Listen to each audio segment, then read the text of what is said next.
Boa tarde a todos. Sejam todos bem-vindos a esta que é a 4ª edição do projeto Reencontro com Jesus, que acontece propositadamente no período de Carnaval. Nós faremos a leitura de uma página relacionada ao tema deste ano, para em seguida sermos conduzidos pelo Vanim na prece de abertura e algumas considerações sobre o Carnaval.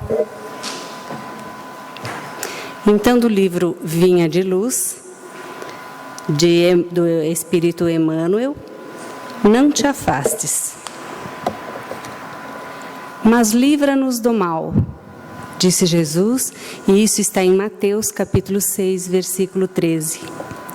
A superfície do mundo é, indiscutivelmente, a grande escola dos espíritos encarnados. Impossível recolher o ensinamento fugindo à lição. Ninguém sabe sem aprender.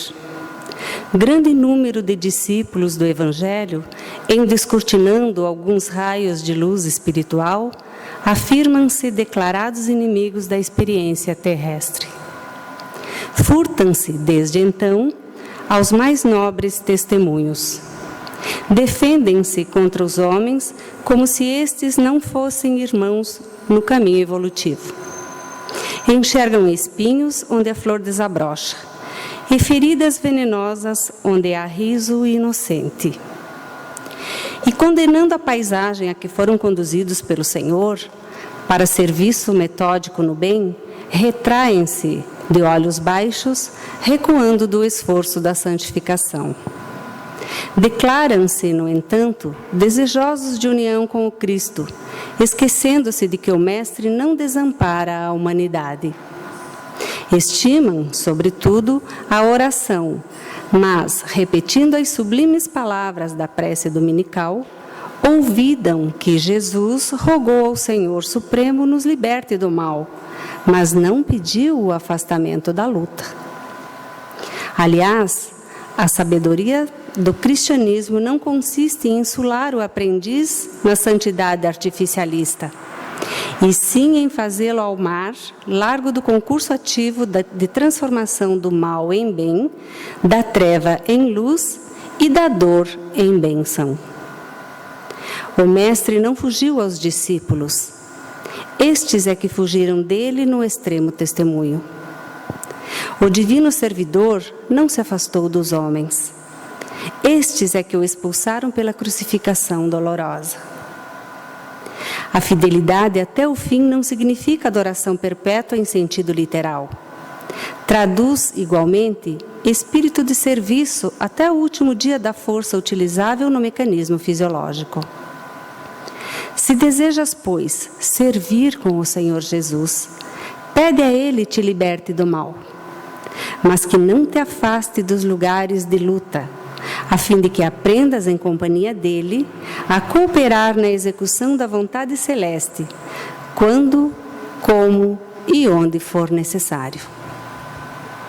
Eu convido agora o Vanim para a prece no início dos trabalhos.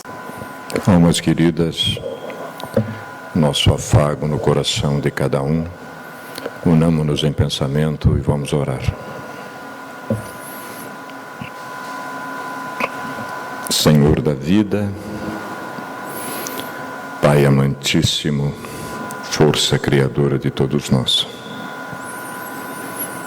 imbuídos todos nós do melhor propósito possível, agora que despertamos para a nossa realidade intrínseca de espíritos imortais, que tudo estamos fazendo dentro dos valores ético-morais, para, enfim, fazermos jus aos dons divinos que a vossa infinita misericórdia nos pôs no caminho, iluminar nossa sombra densa de equívocos em relação ao passado e, desta maneira, nesta existência fundamental para todos nós, divisora de águas, acelerarmos o nosso processo de redenção, que por incúria, rebeldia e outros que tais atrasamos na nossa retaguarda evolutiva. através do nosso querido Mestre Jesus, vosso Filho puro, que nos dirige o destino, também estamos evocando a misericórdia maior, para que, unidos nesse propósito, uma vez mais, possamos lograr êxito, desde que demonstremos com os nossos atos e as nossas ações a fidelidade perene ao seu coração.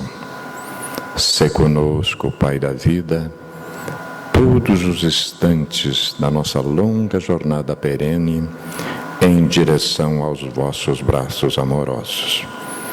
Que assim seja, Senhor. Carnaval, uma festa espiritual. É natural que queiramos saber a visão espírita sobre o Carnaval. O que o Espiritismo diz sobre o assunto?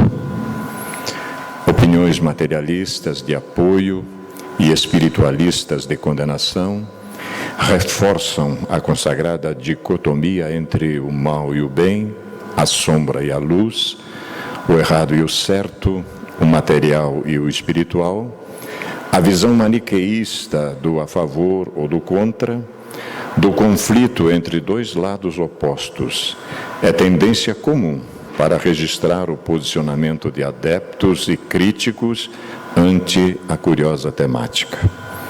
Por mais que argumentemos, eis uma questão que continuará suscitando acerba discussões durante muito tempo, até que ela deixe de ter importância. Ainda não é a nossa situação. Falar sobre o Carnaval é necessário, pois vivemos a festividade anualmente com data marcada, a mais comemorada e outras tantas que se prolongam no decorrer do ano em várias regiões do país e do planeta. Para que possamos entender melhor o tema, é necessário que percebamos o seu real significado. A par de todas as movimentações de planejamentos e preparativos, ações de zelo, que denotam certa arte e cultura na apresentação de desfile com seus carros alegóricos e folhões, somadas às festividades de matizes diversificados, em que grupos se reúnem para comemorações sem medida. Não podemos deixar de reconhecer que o Carnaval é uma festa espiritual. O culto à carne evoca tudo que desperta materialidade, sensualidade, paixão e gozo. O forte apelo do período que antecede acompanha e sucede o evento ao deus Mamon, guarda íntima relação com o conúbio de energia entre os dois planos da vida, o físico e o extrafísico, alimentado pelos participantes vivos de cá e de lá, que se deleitam em intercâmbio de fluidos materialmente imperceptíveis, a maioria dos carnavalescos encarnados. Vivemos em constante relação de intercâmbio, conectando-nos com os que nos são afins pelos pensamentos, gostos, interesses e ações. Sem que nos apercebamos, somos acompanhados por uma nuvem de testemunhas que retrata a nossa situação íntima. Não cabe análise sobre a ótica de proibições ou cerceamento de vontades. Todos somos livres para fazer as escolhas que julgarmos convenientes. Porém, não podemos nos esquecer de que igualmente somos responsáveis, individual ou coletivamente, pelas opções definidas em nossa vida. O Espiritismo não condena o Carnaval, mas também não estimula suas festividades.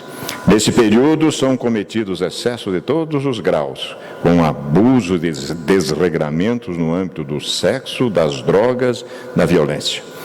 Exageros que extravasam desequilíbrio e possibilitam a atuação de espíritos inferiores, que se locupletam com a alimentação de fluidos densos, formadores de uma ambiência espiritual de baixo teor vibratório. Carnaval é de fato uma festa espiritual. Porém, eu não quero participar desta festa. E você? O espírita verdadeiro pode e deve aproveitar o feriado prolongado para estudar, trabalhar, ajudar aos outros e conectar-se com o plano maior da vida em elevada festividade espiritual que nos faz bem, proporcionando real alegria e plenitude ao espírito imortal. Geraldo Campetti Sobrinho, vice-presidente da Federação Espírita Brasileira. Eu farei agora um breve histórico desse projeto que está acontecendo, uma apresentação de como ele vem sendo conduzido ao longo desses anos. A cada ano, trabalhamos a partir de uma determinada obra espírita, previamente selecionada, lida e estudada pelo grupo. Em 2012, a obra foi A Caminho da Luz, ditada pelo Emmanuel, psicografada por Chico Xavier. Em 2013, iniciamos com a série dos romances históricos ditados pelo Espírito Emmanuel, psicografados também por Chico Xavier. Nessa oportunidade, então, foi trabalhado Paulo e Estevão. Em 2014, o livro foi Há 2000 anos, Episódios da História do Cristianismo no século I. Neste ano, em 2014... 2013. Nesse ano, 50 anos depois, Episódios da História do Cristianismo no século II.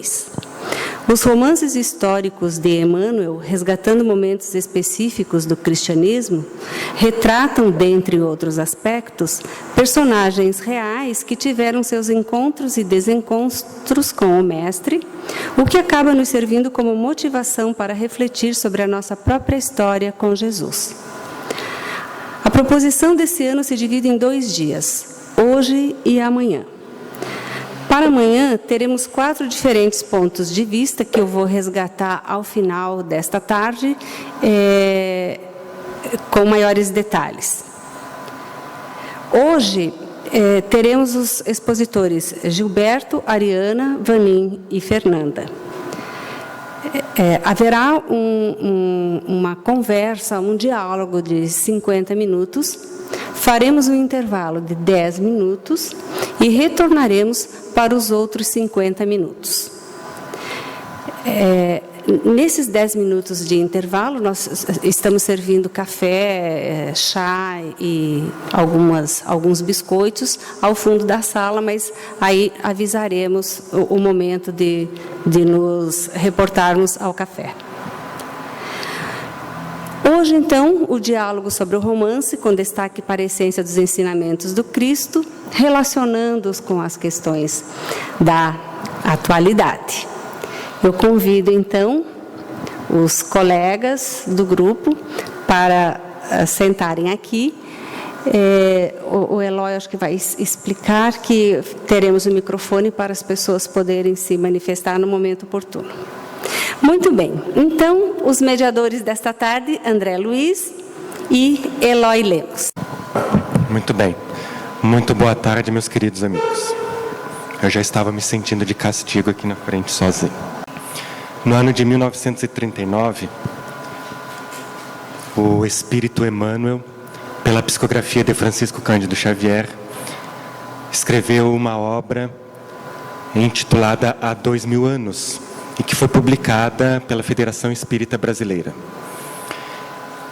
Neste livro, Emmanuel traça um retrato da história do cristianismo no século I. Ele tem a oportunidade de apresentar ali uma de suas reencarnações como um senador romano de nome Públio Lentulus. O senador, personagem principal desta obra, é um homem orgulhoso, arrogante, bastante vaidoso, detentor de bastante poder, rico e grande influência política. Públio Lentulus, senador romano, é bastante autoritário e, quando é deslocado do Império Romano de Roma para tratar dos interesses do Império na região da Judéia, ele mostra claramente a que veio com bastante pulso firme. Tão firme que, ao chegar na região, ele separa um jovem rapaz do seu pai, tornando-o escravo e condenando-o às galeras, porque o jovem lhe atirou uma pedra. Vejam, condenar alguém às galeras naquela época era praticamente condená-lo à morte. Naturalmente que o pai fica de coração despedaçado e, a partir daquele momento, começa a tramar uma série de situações, sempre objetivando a conquista da vingança contra o senador. Mas, enfim, esta história foi contada no ano passado. O fato é que sempre chega um momento em nossas vidas em que nós somos chamados ao encontro com o Mestre. Porque nós somos os seus alunos. Nós estamos neste planeta escola como alunos de um Mestre. E se recebemos as suas lições, também há os momentos em que é necessário fazer as avaliações. E é assim que o senador romano Públio Lentulus é chamado ao encontro com o Mestre para ser avaliado. Ele tem a oportunidade única, abençoada, de estar frente a frente com Jesus. É chamado pelo Cristo para segui-lo. Mas, por orgulho ou fraqueza, a sua própria inteligência acabou fazendo dele uma marionete das suas ilusões. E assim, resolve deixar passar esta oportunidade. A vida passa, as décadas se passam. O senador romano vai colhendo amarguras, sofrimentos e inúmeras decepções. Até chegar o momento em que é chamado de volta à pátria espiritual, desencarna em um acidente épico, histórico, quando da erupção do vulcão Vesúvio, e que destrói toda a cidade de Pompeia. E ali desencarna o senador. Neste livro, meus caros amigos, 50 anos depois, nós vamos reencontrar o senador. Vamos reencontrar Públio Lentulus. Mas desta vez, ele não vem investido de todo o poder. Ao contrário, desta vez nós vamos revê-lo sob as vestes humildes, simples de um escravo. É o escravo Nestório. Ele vem, é escravizado, tem seu filho apartado de si na juventude e passa anos e anos imaginando por onde ele anda. Mas é um escravo culto, é um escravo estudioso, mas é um escravo. No entanto, é necessário que a gente diga, como o Espírito Emmanuel fez questão de dizer no prefácio, que este livro que nós vamos tratar hoje não é sobre a história do escravo Nestório. Apesar de ele fazer parte desta história, como vocês podem ver lá no slide. Este livro, ele dedica a falar sobre uma mulher. Esta mulher se chama Célia. E no dizer dele, este livro conta a história de um sublime coração feminino. Célia é um espírito de elevada condição moral. É sobre esta mulher, tudo que ela exerceu de influência sobre estas personagens em torno dela, sobre a história que ela deixou na Terra, é que nós vamos tratar hoje. Para dar início, para servir de pontapé inicial aos nossos colegas que estudaram esta obra com todo carinho e com toda atenção, nós vamos fazer a leitura de uma frase, de um parágrafo, e nós vamos deixar como ponto de partida. Vocês terão toda a liberdade para fazerem questionamentos e comentários. Vamos apenas pedir que todos prestem atenção ao tempo, que é curto, para que todos tenham oportunidade de falar. Está bem assim? Vamos começar então? 50 anos depois. Só um detalhe que é importante esclarecer. Nós não faremos aqui a narração da história, tá bem? Não vamos seguir uma sequência cronológica, um roteiro linear, tá? Será mais importante para nós extrair certos pontos que tocaram os nossos corações para as nossas reflexões. Eu vou começar aqui com um diálogo muito bonito entre Célia, uma jovem mocinha, imaginem, conversando com um avô muito experiente que se chama Quinéio Lúcius. Está lá, é o avô dela. Ele vai conversar com esta jovem porque ela anda com ideias estranhas. Resolveu agora tornar-se cristã. E ele faz uma pergunta para ela. Mas filha, o cristianismo está em contradição com todos os nossos princípios, pois elimina todas as noções religiosas e sociais basilares da nossa concepção de Estado e de família. Além disso, não sabes que adotar essa doutrina é caminhar para o sacrifício e para a morte? E aí, meus caros, o que vocês têm a dizer? Bem, meus queridos, eu digo uma coisa que nós nos impactamos praticamente com a obra, porque a gente já tinha estudado ela em tempos outros. E agora nos debruçamos outra vez e vimos algo interessantíssimo em relação aos dias em que estamos vivendo, né? Fundamentalmente a estrutura da sociedade romana da época, fazendo uma ponte com os dias atuais. Principalmente a parte que mais nos tocou foi o relacionamento... Não está saindo? Só mais próximo. Não estão escutando? Agora sim. Tudo bem. Tá, mas eu acho que estão escutando, sim. Senão os benfeitores potencializam a nossa só voz. Convidar o pessoal mais para frente, né?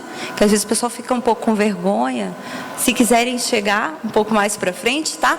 Que a ideia, nós estamos aperfeiçoando cada vez mais, né? A ideia era tê-los mais próximos. A ideia é que vocês estivessem aqui também. Nós aqui estamos em evidência, né? Então, quem quiser, fique à vontade. Até porque flui melhor em termos de energia também, né? Quando a gente fica mais distante, fica mais fácil a gente dispersar. Então, fiquem à vontade. Quem quiser ficar sentadinho mais longe, pode ficar. Mas o ideal é que venham para pertinho, para também vocês participarem. Que a ideia hoje é uma conversa, né? Não é nada só a gente aqui falando. Desculpa, Vani. Oi? Pode. Os desencarnados não precisam da cadeira. Eles estão entre nós, né? Mas não precisam da cadeira. Às vezes em quando tem dois mesmo na cadeira. Interessante. É verdade. Mas o que nos chama a atenção, o Eloy inclusive já retrata isso, a respeito do nosso querido Emmanuel como Nestório, nos chamou a atenção porque ele fez uma revolução fantástica, né? O livro trata-se de 50 anos depois. Dá a impressão de que 50 anos é o que é no relógio do tempo. Mas houve realmente um choque tão grande na dimensão espiritual que essa criatura voltou com uma outra proposta extraordinária. Nós vamos ver, por mais que ele não seja o personagem central, ele representa muito.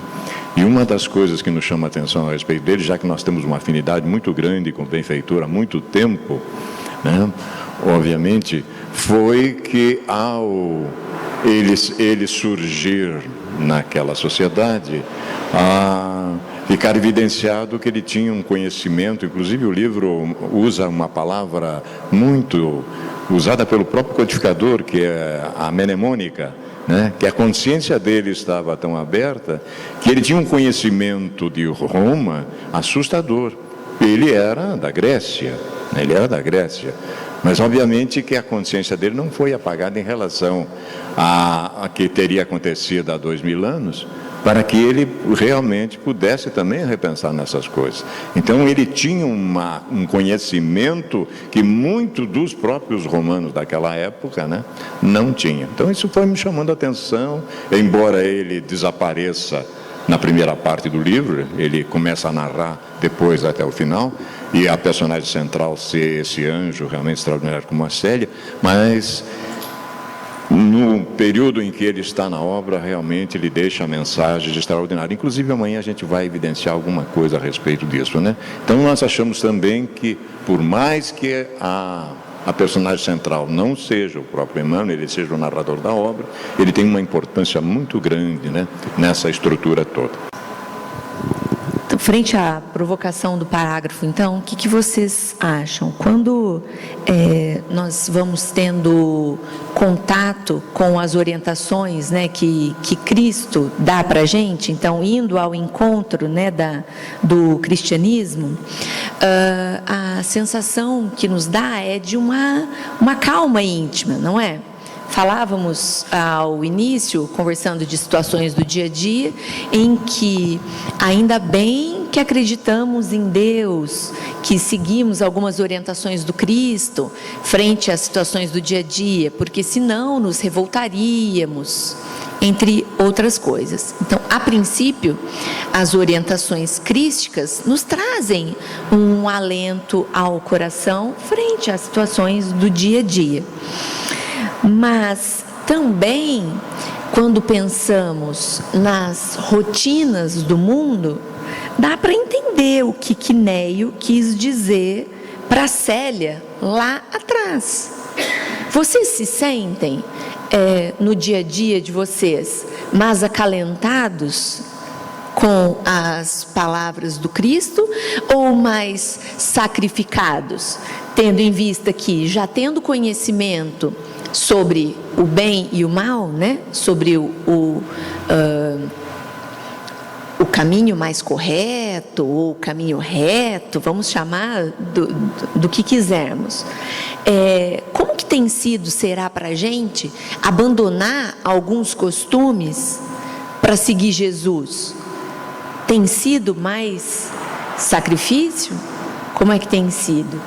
É uma análise que a gente faz diuturnamente, não é? Porque que isso viemos conversando já desde esse ano, desde o plantão doutrinário, a gente tem o conhecimento e na hora de botar em prática, a gente empaca. O que vocês acham? Mais uma provocação. Já cheguei e já vou falar, né, Vaninha? Porque é interessante ter pensado nessa colocação que nos pede hoje o cristianismo. Ao meio-dia, assistindo ao jornal, acredito que todo mundo deve ter visto, a maioria das pessoas viu, que foram executados no Islã 21 cristãos foram decapitados, porque atravessaram a fronteira em busca de emprego. E por serem cristãos, eles receberam a pena máxima, foram decapitados. Aquilo, eu já pensando em hoje à tarde, estaríamos aqui conversando sobre a obra que mostra inúmeras dessas provações passadas há tanto tempo. Aquilo me bateu tão fundo, eu pensei, nossa, ainda hoje, simplesmente dizer-se cristão, você pode pagar com a vida. Acredito que hoje, nós, brasileiros, né, ocidentais, somos privilegiados, pois a nossa condição de cristãos não faz com que tenhamos uma pena capital, né? Talvez a nossa aprovação seja essa de vencer os nossos próprios vícios, as nossas próprias dificuldades, e não simplesmente negar-se, dizer que não, eu não sou cristão, como acontece lá. Então, fez com que eu refletisse bastante. Olha só, a mim é pedido tão pouco, se comparado com esses outros que a eles é pedido, acho que até um pouco mais, né? Claro que a nossa condição moral pode ser diferenciada, mas ainda assim, acreditar que em 2015 cristãos são executados com a pena capital é estarrecedor, né? Então, quando penso em mim particularmente, às vezes eu me constranjo e me envergonho. Eu falo, meu Deus, a mim é pedido tão pouco, e esse pouco que às vezes é pedido, a gente tem dificuldade, né? Então, são essas e tantas outras lições que fazem com que a gente reflita, né? Acho que é isso. Algo que me chamou muito a atenção na obra, e não só nessa obra, mas muitas obras do Emmanuel, é a confiança na vida futura, é a certeza na vida futura. Todos se sacrificavam, mas com amor, sem medo. Hoje em dia, para a gente se sacrificar o nosso tempo, é difícil. Sempre tem um mas eu não posso, porque tenho isso. Mas meus filhos chegaram hoje de uma viagem fora do país. Mas, sempre desculpas para que você consiga provocar aquela mudança interior necessária ao seu crescimento espiritual. Tá certo que a vida na carne, ela é curta, curtíssima. Mas 1 minuto com Cristo poderia tê-lo privado de alguns milênios de sofrimento. Todos os dias nós somos chamados a esse minuto com Cristo. E sempre deixamos de lado esse minuto. Preferimos os séculos de sofrimento. Muitas vezes por ignorância, mas na grande maioria das vezes por teimosia mesmo. Nos deixamos enganar pela ilusão que a matéria oferece, esquecendo que é apenas um instrumento para o nosso crescimento. Nada mais do que isso. É a importância que deve se dar à matéria. Instrumento, nada mais. Tudo em excesso traz desarmonia. É o pagamento do sentiu, né? Que eu estava conversando com o Eloy aqui. Quando a gente lê aquela passagem, né? Que a gente tem a dívida e tem a opção de pagar o centavo da dívida, a gente pensa, é claro que eu ia querer pagar o centavo da dívida, porque, não é? A gente gosta daquela alegoria. Mas eu adorei, não sei se eu adorei mais, não. Me despertou muito forte essa sua fala do 1 minuto com Jesus, né? 1 minuto? O que é 1 minuto, né? A gente se atrasa para os nossos compromissos. E aí, 1 minuto com Jesus, a gente fala que quer pagar algum centavo daquela dívida gigantesca, mas a gente não está disposto a 1 minuto com Jesus, então a gente é muito incoerente, né? Nós somos incoerentes. Deixa eu falar um cadinho, André.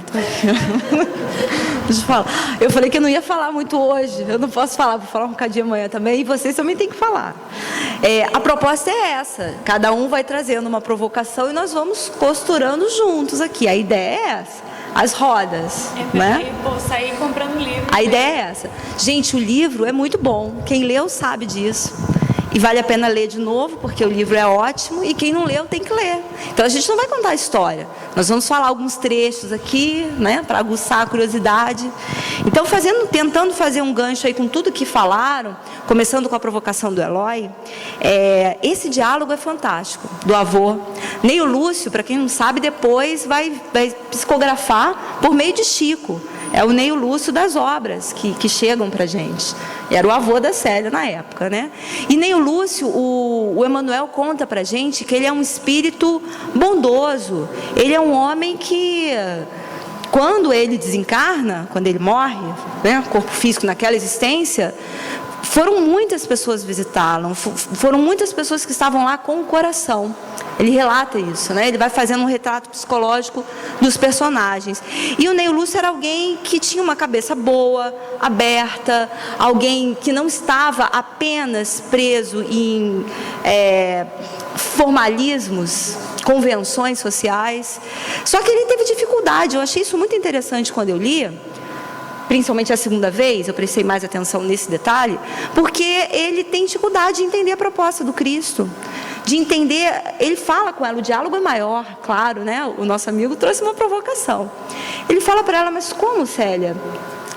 Os adeptos estão morrendo por causa desse mestre. Que mestre é esse que preconiza isso? Tentando fazer o gancho com o que nós estamos falando. A certeza da vida futura. Não é algo que é imposto. A gente não consegue impor isso para ninguém. E os benfeitores ou os encarnados que estão conosco, que já têm uma caminhada um pouco a mais, eles também não impõem. Isso é conquista. a certeza na vida futura, e esse ano nós estamos comemorando 150 anos de O Céu e o Inferno, e lá a gente vê muito sobre isso, a certeza dessa vida futura, não uma vida quimérica, algo que é um céu distante ou um inferno distante, não, a certeza dessa vida futura. E só para eu passar, para não ficar aqui toda a vida falando, para passar a bola aqui, para ver se também coloco um ingrediente a mais aí na nossa conversa, essas palavras, elas são muito provocativas, porque quem lê o livro sabe que quando ele fala para ela caminhar para o sacrifício e para a morte, sacrifício a gente imagina a questão de, né, morreu ali na hora, né? Mas existem outros sacrifícios. Somos chamados, na medida das nossas possibilidades, na medida daquilo que pode repercutir na vida de outros, nós somos chamados ao sacrifício, no dia a dia.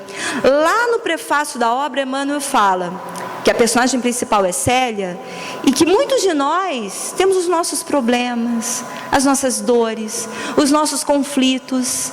Ele vai fazendo um apelo para a gente lá no prefácio, dizendo: se identifiquem com a obra, prestem atenção. Eu não estou trazendo a história da vida dela para a gente saber como um fato que aconteceu.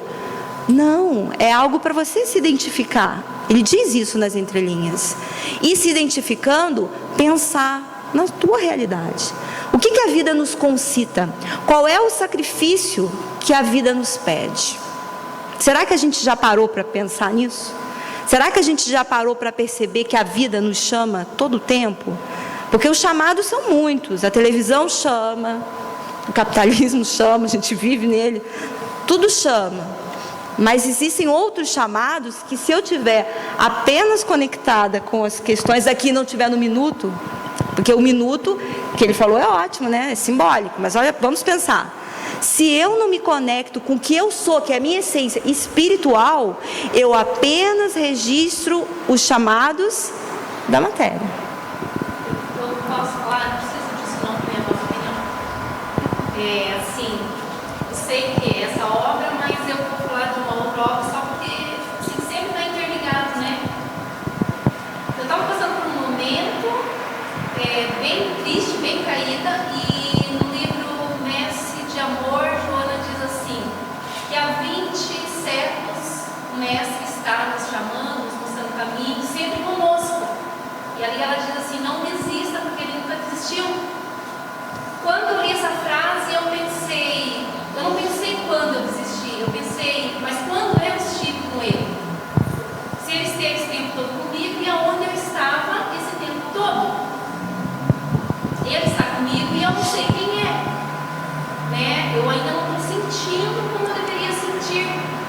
E pensando sobre isso, quando ele disse sobre nós acreditamos na vida eterna, né, a vida pós-morte, eu comecei a pensar, se eu creio, se eu acredito, e se eu não sou esse momento, eu não sou esse minuto, eu sou todos os minutos, eu tenho que me levantar, erguer minha cabeça e fazer aquilo que eu me propus a fazer, que ele espera de mim. Porque há 20 séculos ele está aí mostrando o caminho, ensinando, e o que eu estou fazendo com esse tempo? Então esse 1 minuto meu se tornou 49 anos de existência. Eu pensei, meu Deus, é muito tempo para correr, por mais que eu olhe para trás e pense, fiz mais que minha obrigação, e acreditando que nada é por acaso e que tudo está certo, que é sempre para o melhor. Se eu tenho, se eu acredito realmente nisso, se eu sinto realmente isso, eu pensei comigo mesma, o meu minuto é agora, e o meu minuto é eterno. Não existe um minuto, né? Então, assim, esses livros todos, as obras todas que estão aí para nós estudarmos, comecei a pensar quantas vezes já estudei, quantas vezes não vi, não ouvi, né? Mas se hoje já consigo parar e pensar um pouco sobre talvez mudar, começar a fazer minhas pequenas mudanças, deverá ser no meu dia a dia e assim como a Fernanda disse, com todos aqueles que estão na minha volta. Quando eu penso que eu devo fazer isso com todos que estão na minha volta, entra aquela parte que diz no texto que é sacrificado, né, que seria um sacrifício, ela ser cristã, ela mostrar tudo isso, porque não é um minuto que a gente mostra, né, a gente tem que vivenciar isso, ser, não é falar isso, é ter ele realmente junto, é acreditar realmente. Essa semana disse com uma amiga, tenho muito ele segurando do meu lado, assim, muito forte. Eu queria fazer um gancho no que ela está falando, né? Estamos falando sobre os sacrifícios, sobre as dificuldades, mas é bom nós destacarmos que nós nunca estamos desamparados, que a espiritualidade, que Jesus se faz presente sempre em nossas vidas. E como nós estamos aqui falando da obra, eu gostaria de ler aqui rapidamente alguns trechos que demonstram isso, porque a Célia, depois que o pai dela, que toda a família abandona, ela está largada, sem rumo, jovem, sozinha, inexperiente, com medo, e muitas vezes nós também nos encontramos nessa situação. Exatamente. Então, é interessante que a todo momento, desde esse momento até o final ali da obra, a gente vê que a espiritualidade ampara, protege, orienta constantemente. Quando ela sai ali... Faz a diferença é a conexão dela, né? Além de Jesus, os espíritos, a gente ignora o amor. Depois de você encarnar, vira um amigo espiritual dela. Exatamente. Você vê a repercussão do diálogo, a senhora vê, né? A repercussão daquele diálogo lá, isso aí já para quem não leu, a gente vai mexendo com as partes, né? Depois esse avô desencarna e olha que interessante, ele vai ser uma espécie de amigo espiritual de anjo da guarda.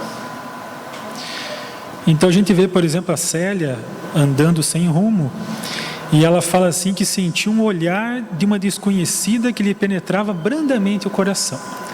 Já sentiu aquilo, essa mulher começa a conversar com ela, a acolhe, leva para a sua casa, ela já tem um primeiro lar para passar a noite, alimento, toda uma orientação. Depois, essa família, o filho deles, iria seguir viagem e dar carona para ela, que ela ia em direção, buscar encontrar a sua irmã, né, e o seu cunhado. Nessa viagem, é meio complicada porque esse rapaz que está conduzindo ela está mal intencionado, né? E é interessante, ela relata que depois de amargas reflexões numa estalagem onde ela estava hospedada, ela deliberou, inspirada pelos amigos do invisível, a retirar-se da estalagem. Então recebe aquela inspiração e sai, abandona ali porque aquele rapaz estava mal intencionado. Mais à frente ela encontra um trabalhador que dirige lá uma carroça, que dá carona para ela. Mais tarde ele encontra ele novamente.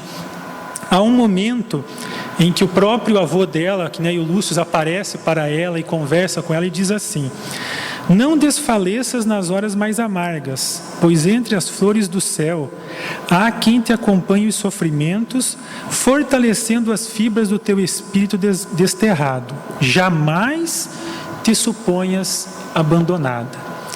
Interessante também quando ela chega em Minturnes, que ela chega à casa daquele que se chama Marinho, mas que na verdade o verdadeiro nome dele é Elésio Munácio, que foi uma pessoa auxiliada por Quinéio Lúcius e que agora tem a oportunidade de auxiliar a Célia e que irá conduzi-la depois para ir até Alexandria, onde ela vai depois passar lá no mosteiro e todo o desenrolar da história.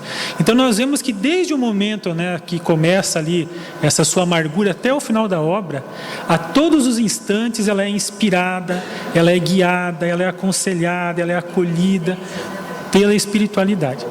Uma ponte rápida, 459. Sim. Os espíritos vos influenciam, né? De tal maneira, né? Que de ordinariamente são eles que vos dirigem, exatamente. E o nosso irmão é acusado de adulterar o espiritismo. Pode falar. Pode. Você quer o microfone?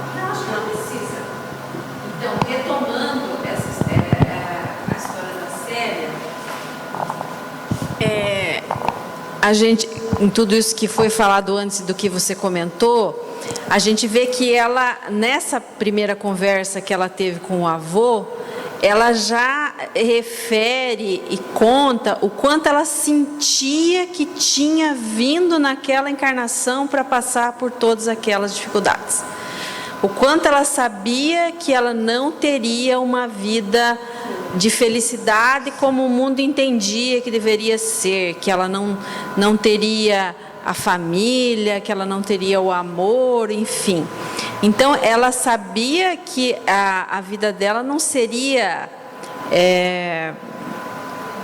de uma felicidade dita pelo mundo, assim, o que se considera o dinheiro, a família, ter os filhos, o que era para uma mulher ser feliz naquele momento. E ela tinha aquela consciência, ela relata que desde muito pequena ela sentia que ela sofreria, que aquela seria uma reencarnação de resgate, de restituição, de padecimentos, e ela estava fazendo uma escolha corajosa, porque apesar de tudo ela aceitou. Porque quantas vezes nós também aqui na nossa vivência viemos com algumas dificuldades e que a gente não aceita, a gente se rebela. Porque toda essa fala do André, da Fernanda, da certeza da vida eterna, do minuto com Jesus, tudo isso faz a gente refletir sobre a eternidade da gente, de nós espíritos.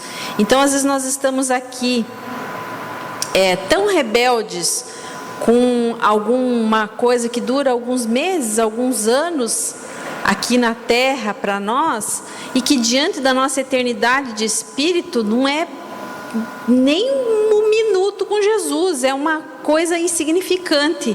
E nós às vezes deixamos de cumprir aquela, como Célia conseguiu, porque ela veio, ela sabia e ela passou, ela teve todo o amparo, obviamente, que todos nós que viemos aqui temos uma tarefa e nos dispomos a um resgate e nos dispomos a uma dificuldade, a gente tem esse amparo, o amparo não falta para ninguém, não é só para a Célia que ele veio. Então, a gente pensar nisso, o quanto que às vezes a gente se rebela com aquilo que a gente mesmo se planejou lá no plano espiritual, de vir aqui resgatar e fazer. E que a Célia, ela tinha aquela consciência não só da repercussão social da atitude dela, porque ela sabia que aquela escolha de ser cristã faria com que ela fosse excluída de toda aquela parte romana e dos benefícios, dos privilégios. Ela sabia que o pai não entenderia, e mesmo assim ela escolheu, porque ela sabia que aquilo estava reservado e que ela tinha aquela tarefa, que ela tinha se planejado para aquilo. Mas ela podia ter tomado outra decisão. Ela podia ter tomado a decisão de não, agora eu vou então aceitar o marido que meu pai escolheu para mim, vou viver aqui nessa vida confortável que os patrícios romanos lá tinham, e podia ter conduzido a existência dela de uma forma completamente diferente. Denise, só pegar uma ponta, que uma coisa interessante em relação à história é que para Célia as dificuldades dela, assim que ela saiu da casa dos pais, não foi porque ela assumiu-se cristã. Não foi porque ela assumiu-se cristã, mas porque ela precisou ter algumas atitudes, né? Que exemplificava, colocava em prática aquilo que no íntimo ela entendia como uma atitude cristã. Porque, imaginem, a gente está falando de 50 anos depois do Cristo, não é isso? Não é isso que a gente está falando? Então, olha o que a gente sabe sobre o Cristo e os seus ensinamentos hoje, e o que eles tinham de divulgação para a época. Se falasse que era cristão, era decapitado, era flechado, era jogado aos animais. Eles tinham minimamente como era o nome? Os pergaminhos, etc. E que eram passados de mão a mão e de forma escondida. Então, olha o quanto... Pela boca dos escravos. Isso. Daquela existência, a gente só olhar aquele momento da série. Como ela sabia do Cristo? Não tinha uma casa espírita, não sabia. Ela sabia pela boca dos escravos, ouvindo da boca deles. E intimamente. Lógico, que já estava despertando isso. Só pegando o gancho que você está falando. Então, deixa eu só finalizar que eu já passo para você, que é bem a minha ideia. Então, é só para a gente pensar, nem foi pelo fato dela dizer, eu sou cristã, e aí então o pai que ainda não compreendia o Cristo a expôs. Não, ela já ali daquele momento, ela viveu o Cristo, né? O Cristo que vive em mim. A Ariana colocou, eu acho muito interessante, na minha cabeça pelo menos está fazendo muito sentido, porque amplia o entendimento do sacrifício. Não é algo apenas naquele momento, é o século II depois do Cristo, nós estamos no segundo século do cristianismo. Então muitos seres estão morrendo na arena, inclusive o próprio Nestório. Para quem não sabe, ele morre, Nestório morre. Contei, não é o final da história, mas eu contei. O Nestório morre, o Emanuel, assim, no circo. Pelos leões ou pela flecha, né? Pela flecha. Então, no mesmo circo que um pouco tempo antes, a Lívia tinha sido sacrificada. A Lívia, a querida Lívia. Então, só pegando um gancho aqui do que ela falou, por quê? Na minha cabecinha o sentido, deixa eu ver se eu consigo passar para vocês. Sacrifício não era só esse. Não é só esse. A palavra sacrifício talvez nos remeta a um tipo, mas são vários. No caso dela, foi o que você falou, ela não saiu de casa literalmente por causa disso. Eu sou cristã, estou sendo expulsa. Não. Ela vivenciou, fazia sentido para ela. Ela não teve tempo de pensar, não, peraí, eu vou assumir, não vou assumir. Ela vivenciou. Então isso, às vezes a gente pensa assim, mas está distante, né? Não. Como eu falei para vocês, o Emanuel escreveu essa história para que nós nos identificássemos, para nos ajudar. Como uma forma, uma ferramenta, são espíritos, ele, Célia, o próprio Neio Lúcio, eles tiveram um contato com Cristo muito forte, e eles sentiram essa necessidade de trazer. Eu acho isso muito bom. Isso faz parte de algo que a gente ainda não consegue muito assimilar, que é a lei da cooperação. É você, né, cooperar com o outro, não é competir. O nosso mundo ainda é muito competição, mas a fraternidade que o mestre trouxe é de cooperação. Então a experiência que eles tiveram com o Cristo foi tão forte, marcou tanto, que Emanuel trouxe para a gente no relato dessa história. Uma coisa que, na primeira vez que a gente lê o livro, a gente sempre tem uma impressão, aí você repete a leitura e você vem com outra ideia. Uma coisa que me destacou na primeira vez foi que ela, por ser mulher, vivendo numa sociedade que tinha um aspecto assim, bem peculiar com relação às mulheres, ela sacrificava a si própria, a sua imagem, não se importando com o que as outras pessoas iriam dizer, assumindo aquela criança que tentaram burlar uma situação, ficando que seria da mãe dela, mas ela assumiu. Antes disso ainda, ela tinha um amor pelo Ciro e sequer conseguiu falar para o pai, porque o pai não entenderia de fato, e toda uma situação aconteceu e ele foi expulso dali, ela teve que viver longe dele, do seu amor, né? Não sabia nem onde ele estava. Aí depois falou para o avô, que foi o único que ela conseguiu dizer a verdade. Viveu todas essas represálias, as situações, porque a sociedade machista, que eu posso dizer macho, porque não era homem, né? Tinha um perfil voraz sobre o sexo feminino, muito mais instintiva do que é hoje. E ela tinha presente nela a questão que Joana traz para nós do ânima e o ânimos, que é aquele lado masculino dentro da sua personalidade feminina. Então você apresenta uma polaridade destacada, que é você é mulher, mas você tem também, além da doçura, das peculiaridades do polo feminino, ela trazia as peculiaridades do polo masculino, que dava aquela força. E ela fazia o que tinha que ser feito, sacrificava a si próprio e deixava de lado todas as questões sociais. Então, assumindo aquela criança, como a gente já disse, e no outro momento, mais uma vez, assumindo uma pseudo-paternidade, quando ela é transvestida de homem para ser de novo aceita naquele monastério, assumindo uma postura extremamente de mulher forte. Isso me destacou, isso me trouxe uma presença muito, me lembrou assim, devido às suas salvas, devido às proporções, Joana d'Arc, a própria Joana de Ângeles, né? Quando se postou na frente da soldadesca, que queria matar as mulheres do monastério, ela se prostrou ali, lógico que deu a sua vida a favor das demais, mas foi aquele minuto que elas conseguiram sair dali. Então, muito destacado isso para mim, e acho que é digno de nota.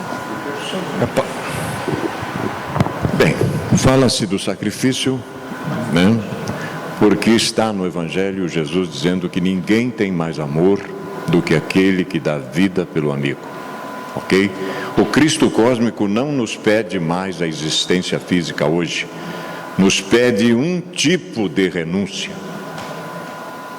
vencer o orgulho e vencer o egoísmo. Estas são as duas chagas da sociedade moderna. Nós estamos passando por esse tipo de sacrifício. É bem-vindo nas nossas existências. Se nós não passarmos por isso, suplantarmos, não sairemos daqui até nos quitar, na linguagem haroldiana, até o último lepto. Bem, vê lá, ele trata. É menos do que 2 centavos, né?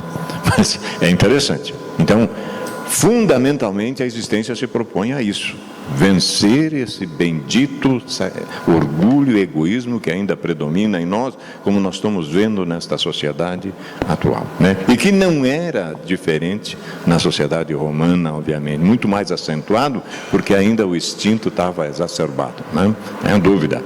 Esse tipo de renúncia é bem-vindo, sem sombra de dúvida. Daqui a 5 minutos, mais ou menos, a gente tem um intervalinho, André, é isso?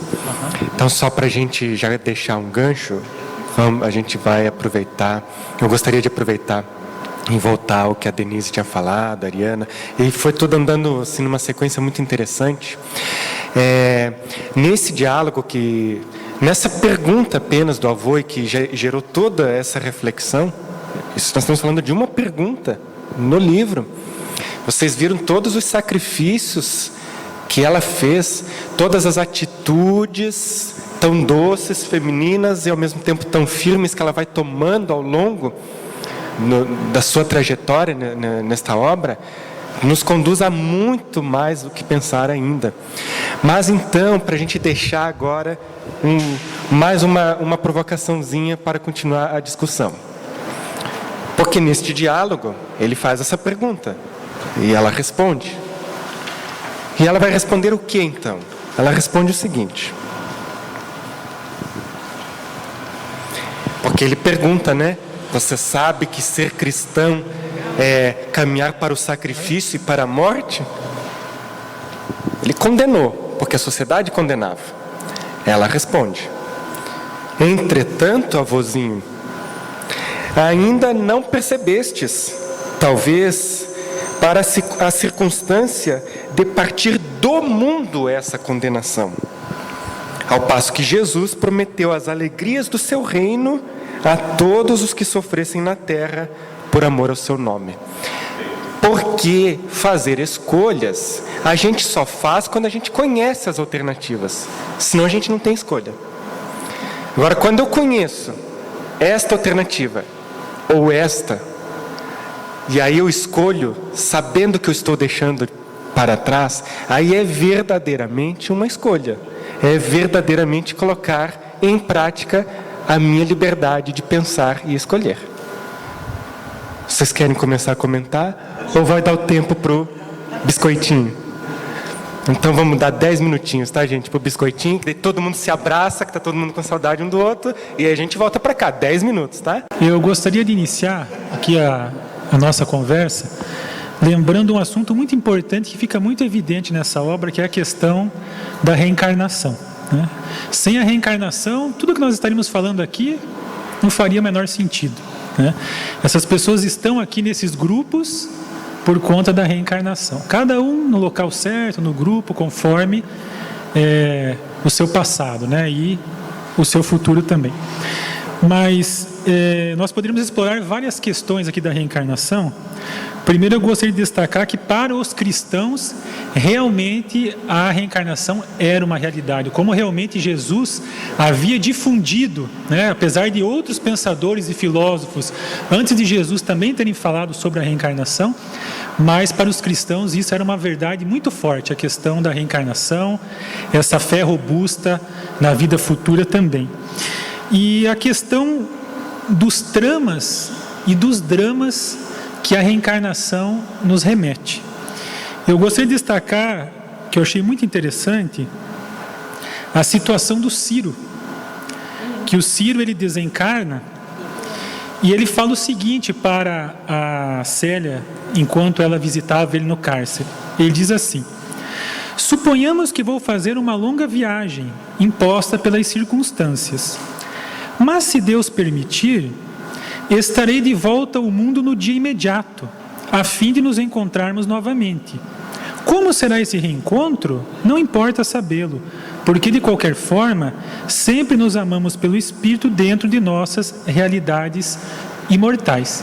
Ele fala, né, no dia imediato, e parece que ele realmente já sabia disso, porque nós vemos que depois o Ciro retorna aos braços da Célia, na condição daquele recém-nascido que foi buscado por Atéria lá na coluna Lectária, eu acho que é, né?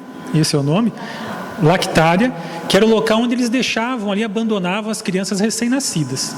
E é interessante que quando a Atéria chega lá para buscar, tinham 3 crianças, mas algo nela chamava atenção, especialmente com relação àquela criança, que nada mais é do que o Ciro, que depois ia retornar para os seus braços. Depois, o Ciro desencarna, e aquele outro bebê que ela assume de novo quando estava lá no mosteiro, novamente é Ciro que retorna aos seus braços. Então nós vemos como as coisas são conduzidas pela espiritualidade, né, para que realmente as coisas aconteçam. Então, quando o benfeitor Emmanuel nos fala que a família ela tem raízes nas vidas passadas de cada um dos seus integrantes, é bem isso. Nós não estamos naquele grupo por acaso, né? Então, eu só queria fazer... Por que o Ciro foi submetido a essas circunstâncias? Porque ele tinha alguns resgates, né, em função do passado. Ele não tinha se sacrificado lá no Ciro. Ele não era espírito evoluído. Ele não era espírito evoluído. Daí ele não foi direto para as moradas do pai. Não, ele ainda tinha algumas coisas para resgatar do seu passado.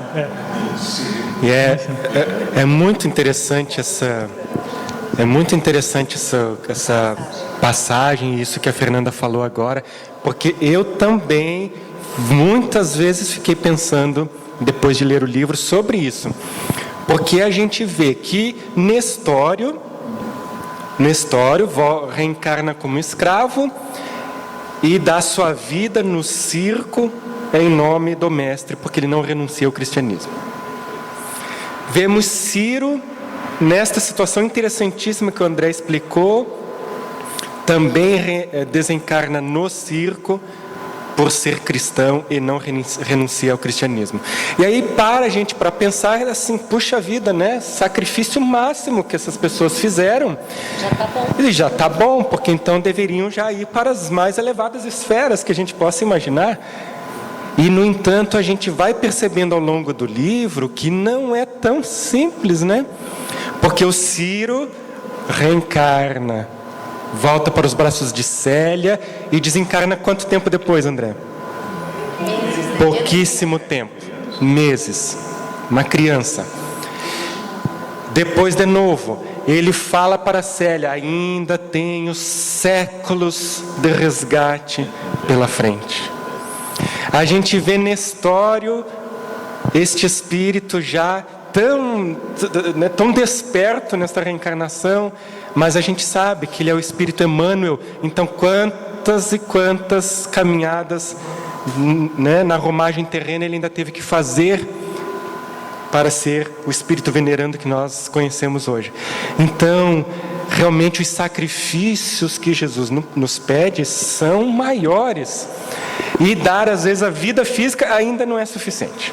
Porque, na verdade, a vida física é nada. Porque, na verdade, a vida física é nada. Mas é muito interessante. Esse livro, ele realmente fala, assim, como poucos, sobre a reencarnação. Acho que vale a pena a gente ainda dar mais um foco nisso. Esse aqui, acho que tem que ser esse aqui. Não tem problema, acho que eu falo assim. Esse aqui é mais fácil. Acho que a gente chega num ponto, quando a gente pensa nesses sacrifícios e nessas idas e vindas do espírito, que geralmente é bom parar para refletir. A gente acredita que exista um ativo e um passivo.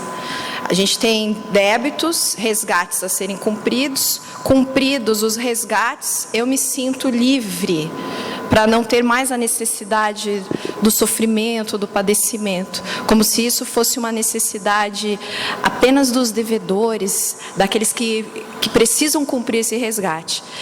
E se a gente pensar na própria história do Chico, que vem há 2000 anos, 50 anos depois, e essa encarnação que nós vivenciamos ao lado, ouvimos ou estivemos próximos, a gente percebe que os resgates, enfim, e as escolhas, como a gente estava falando agora há pouco, não são simplesmente padecimentos ou resgates para aqueles que sofrem, mas são oportunidades para que aqueles não se elevem mais. Eu não diria isso, porque o próprio Cristo, né, que se rebaixou para chegar até nós por amor. Então, a escolha do Ciro é por amor. A escolha do Emmanuel, a escolha do Chico é por amor. Então existe uma motivação muito maior do que eu acredito que seja o resgate, a necessidade do progresso, que a gente talvez ainda não tenha capacidade de compreender ainda, porque a gente não alcançou talvez o patamar que eles todos alcançaram. Então a gente ainda entende o resgate como essa necessidade de resgatar para progredir, para crescer. E acredito que a gente vai chegar em um momento em que a gente vai enxergar esse resgate não mais como um resgate, mas como uma oportunidade de ofertar o que a gente tem de melhor, né? É esse sacrifício voluntário.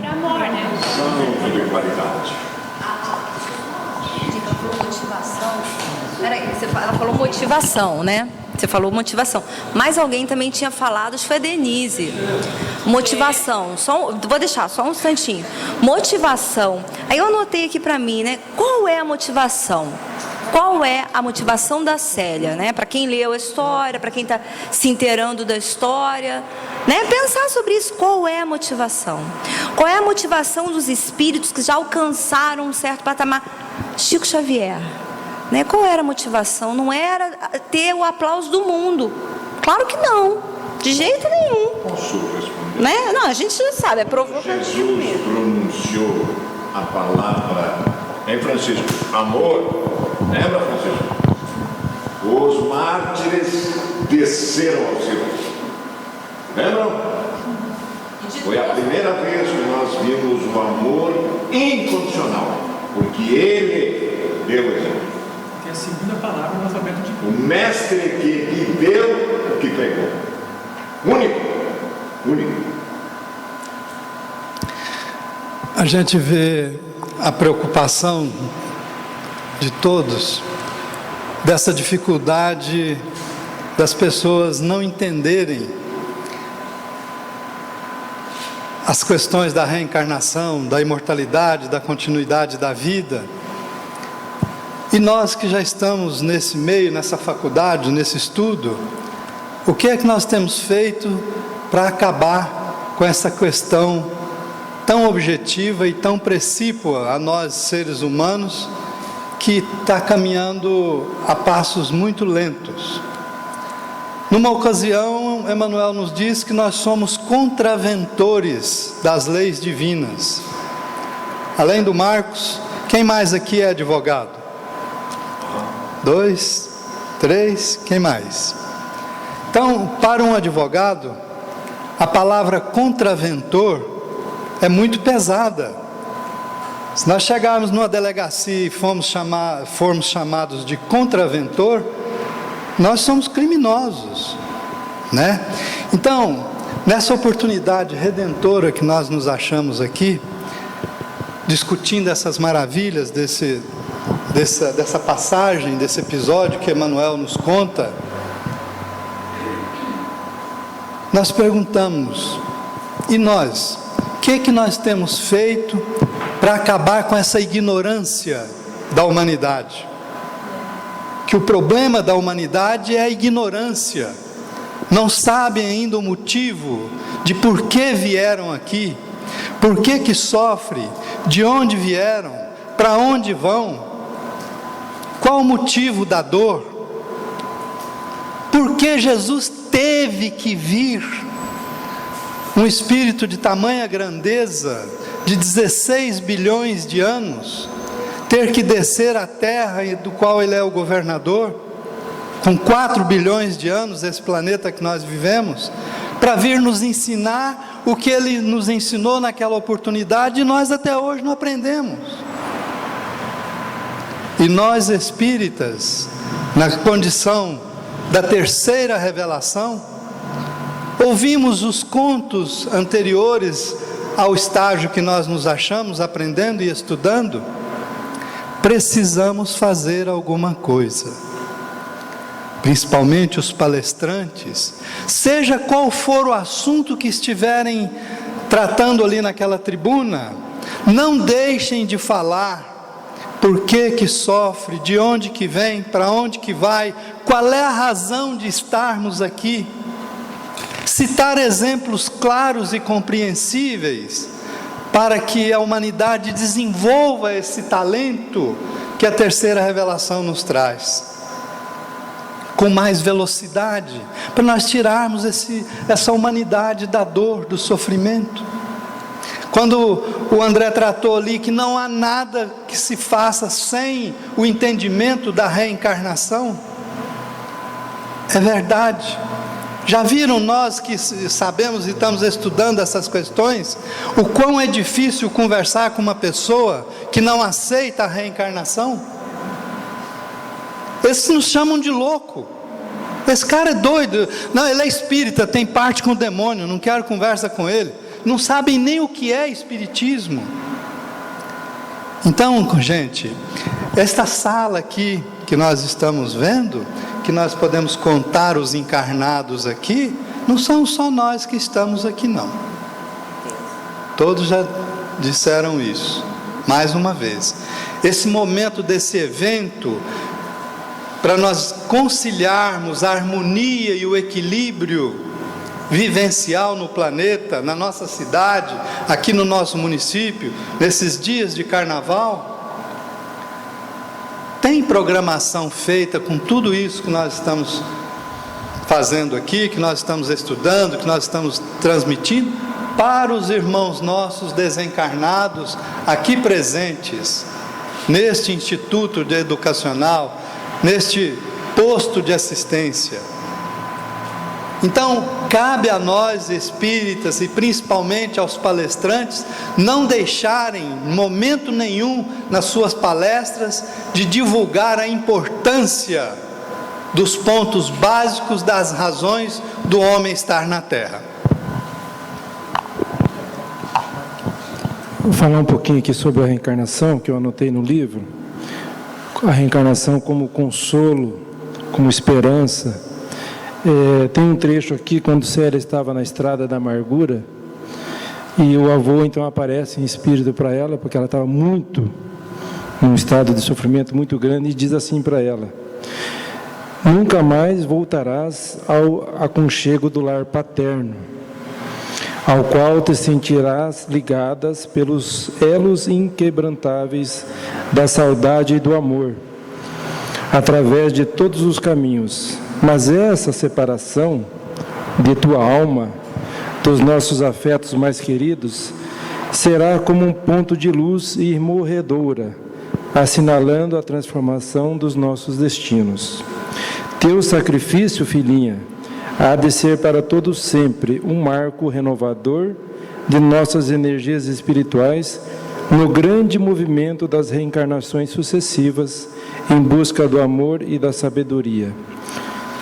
Então, no aspecto aqui de que ela estava naquele sofrimento terrível, e o avô falou: você não vai voltar para o teu lar mais, mas você vai ter a reencarnação, que vocês vão ter um encontro, como de fato aconteceu no final, né?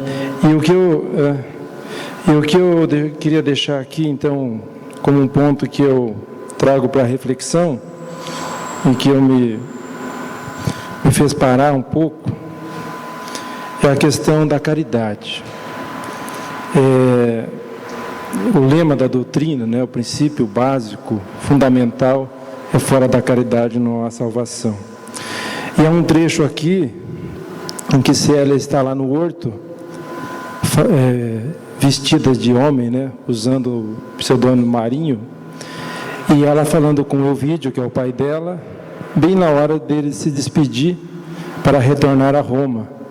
E ela sente também que provavelmente seria os últimos instantes de que ela viria o pai. E ela deixa para ele o quê? Uma proposta, dizendo assim, para ele quando voltasse para lá, falava assim: abracemo-nos com os miseráveis, repartamos nosso pão para mitigar a fome alheia, trabalhemos pelos pobres e pelos desgraçados, pois a caridade material, tão fácil de ser praticada, nos levará ao conhecimento da caridade moral, que nos transformará em verdadeiros discípulos do Cordeiro. Amemos muito. Então, eu pensei aqui, se naquele tempo, esse espírito evoluído deu este conselho valioso ao pai, ele retornou para Roma e se dedicou até o final da vida a fazer pouco tempo de caridade. E ele, depois no final do livro, ele desencarna junto das esferas elevadas, né? Ele está no grupo dos elevados. Então, as esferas mais elevadas. Então, meu questionamento é: hoje, nós estamos numa situação de misericórdia muito maior. Naquele tempo, o sofrimento físico e moral não tinha trégua, era um em cima do outro. O nosso é a longo, um aqui, uma coisinha ali. E o que eu de fato estou fazendo da minha existência de real caridade? Se nós podemos falar abertamente. O que eu estou fazendo? Então, eu fiquei muito preocupado, na verdade, por me autoanalisar, se eu estou fazendo a minha vida dando mais lado para César ou para Deus. Deixa eu falar. Não, Adri, é rápido. Essa colocação do Marco, gente, foi muito, muito boa. Todas estão sendo, né? Vão instigando a gente. Isso que ele falou é muito interessante. Quem leu, gente, quem leu, olha só. Essa recomendação da Célia para o pai, para o Ovídio, ele não sabe que é a Célia. Ele está buscando a Célia. E essa recomendação dela, vai fazer o bem. Ele tinha recursos materiais. A recomendação do seu Celso é muito boa, né? Na tribuna. Só que existe 1000 formas da gente seguir o Cristo. Existe 1000 formas, gente. Quando o moço rico vai até Jesus e fala que quer seguir, o que Jesus fala para ele? Se desvencilha de tudo e me segue. Tu já segue os 10 mandamentos? Primeiro perguntou isso. Ele falou: eu sigo tudo. Eu fiquei pensando, que pretensão desse rapaz, né? Eu sigo tudo. Ele falou, então se desvencilha de todos os bens e me segue. Foi a recomendação do Cristo. Mas quando Joana de Cusa, depois vai ser Joana de Ângeles, mas Joana de Cusa, vai até Jesus e quer seguir o Cristo, o que ele fala para ela? Vende tudo e me segue? Volta para casa. Volta para casa e esteja junto com seu marido, junto com Cusa, que era o marido, com os filhos, serve lá. Então, é interessante pensar que 2 personagens reais procuraram Cristo, com pedidos semelhantes. E Jesus orienta coisas diferentes. Porque Cristo sabe que Joana tinha o potencial para modificar e não desistir. No século 17 ou 16, pegando o gancho no Vaninho ali, ó, século 17 ou 16, não me recordo, como Joana também, só que no México, ela tem a oportunidade de fazer aquilo que ela estava pensando lá. Porque ela não tem família, ela é Sor Juana Inés de la Cruz, no México, e ela vai estudar, ela vai entrar para a igreja para isso. Então, são momentos diferentes. O Cristo concita a todos nós. Os nossos talentos são diferentes. Que bom. Então, as possibilidades de servir ao Mestre são variadas. E como nos ajuda, porque isso, igual o Marco colocou, ele estava procurando o Elvídio, a filha Célia. Naquele momento, ela ainda não podia dizer que ela estava ali. Porque ele precisava daquele momento de se despojar. Chegou no plano espiritual, ele morre. Vocês souberam, né? Marco contou. Ele morre. Ele morre. Elvídio morre. Elvídio morre. Todos vão morrer. Todos vão morrer. No final do livro. Pronto, né? Mas leiam, leiam. O Elvídio morre e chega lá, gente, em condições muito melhores. Isso é um alerta para nós. Opa, o que eu tenho de possibilidades aqui que eu posso fazer para chegar lá em condições de escolher e não precisar ser escolhido? Não falo mais. Assim, um ponto importante também primordial na obra, todos eles, é claro, espíritos experimentados, com certeza. Mas todos nós sofremos, como disse o Marco. Hoje o sacrifício é pequeno, só que a gente se prende, não se resigna e fica passivo na situação. Você tem que ser ativo. Eu estou sofrendo, eu tenho as minhas limitações, as minhas dificuldades, mas todo o tempo Cristo me chama para trabalhar. Cabe a mim esquecer minhas dores e seguir auxiliando no que eu posso, no que eu sou capaz, e não ficar observando as dores e as tribulações que eu carrego. Porque Ele não espera seres perfeitos. Afinal, a Terra é um planeta de provas e expiações. Não existe seres perfeitos encarnados aqui.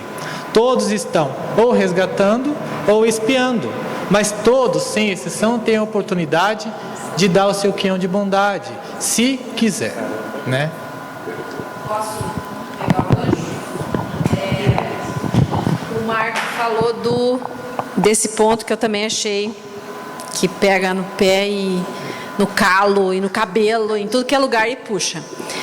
Mas ficou bem claro ali uma coisa que eu também sempre penso muito, que ela fala, vai e faz a caridade material, que é o que você tem bens, você tem possibilidade, até que você desenvolva os talentos para fazer a caridade moral.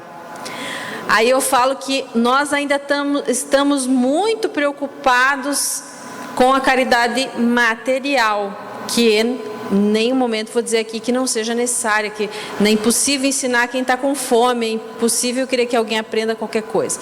Mas nós temos oportunidades cotidianas, a tia acabou de comentar aqui, de fazer a caridade moral, tolerância, paciência, exemplo, honestidade em todos os sentidos, né? Honestidade, esses dias eu ouvi alguém falando, agora não vou me lembrar antes, foi o Marcelo que falou no dia do plantão doutrinário sobre o quanto a gente ainda é desonesto com as coisas em graus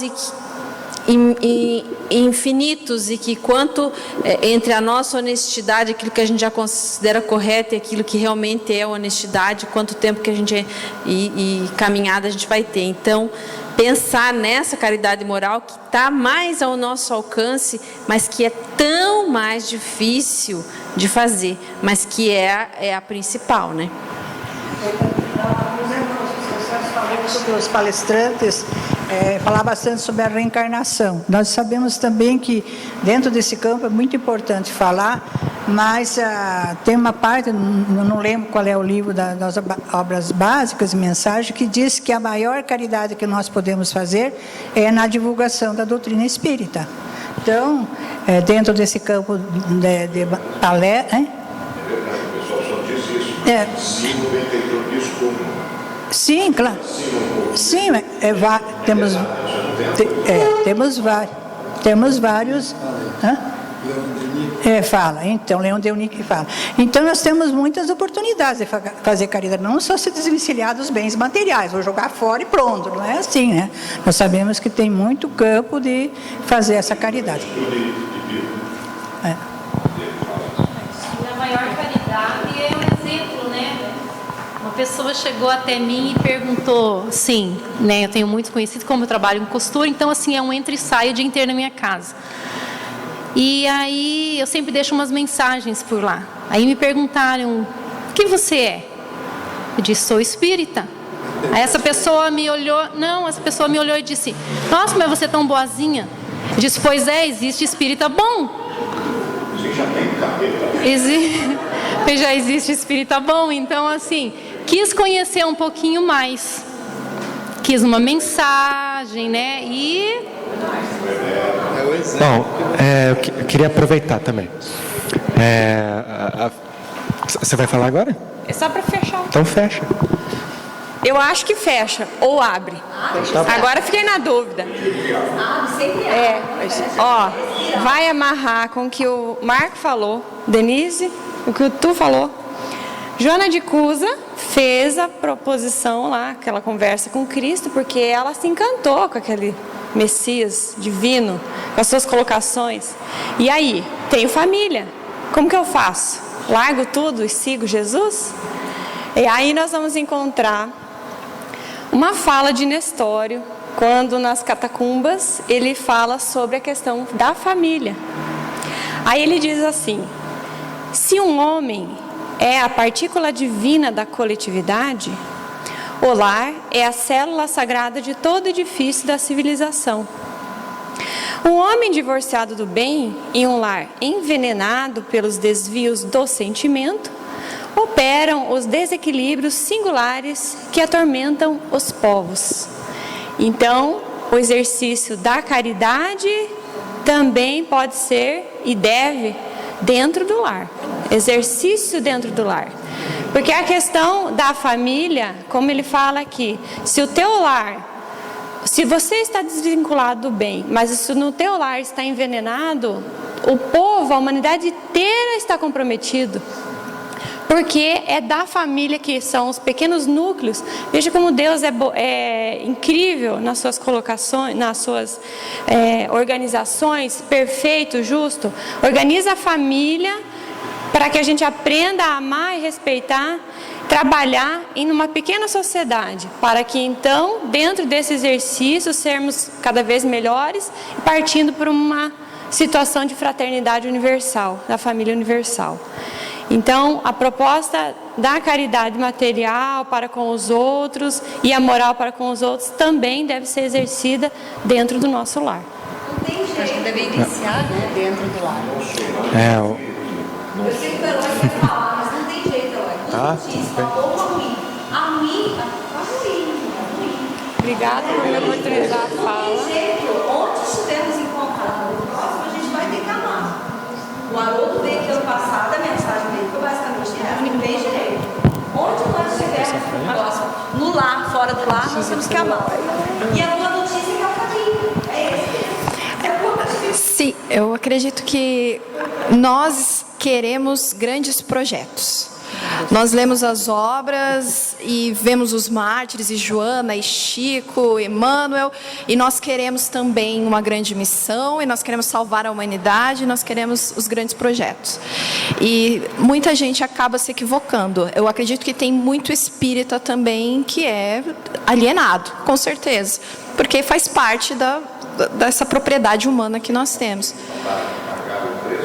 bens cativos, um grande projeto para pagar o preço. Muitos de nós não têm e acabam comprando o projeto e acabam, né, enfim, deixando de fazer o que poderia fazer de verdade. E é por isso, né, a Joana de Cusa, enfim, e todas essas propostas colocadas que o Cristo oferece, e às vezes a gente não quer. Ah, poxa vida, eu queria alguma coisa maior, eu queria algo melhor, porque esquecemos, nos iludimos e vemos só os louros da vitória. Nós queremos ser lidos, lembrados, consagrados, apontados, e esquecemos das tarefas cotidianas. Então, acredito que nós deveríamos, né, pensar não no tamanho da missão, mas no tamanho da missão para nós, espíritos imperfeitos, naquele momento, em progresso. E às vezes nós acabamos deixando de lado justamente a família. Ah, não, estamos na rua, estamos ajudando o próximo, os animais abandonados, as crianças abandonadas e perdidas, e fazendo bastante coisas materiais, beneficiando essas pessoas e seres de alguma forma, e deixando aqueles ali.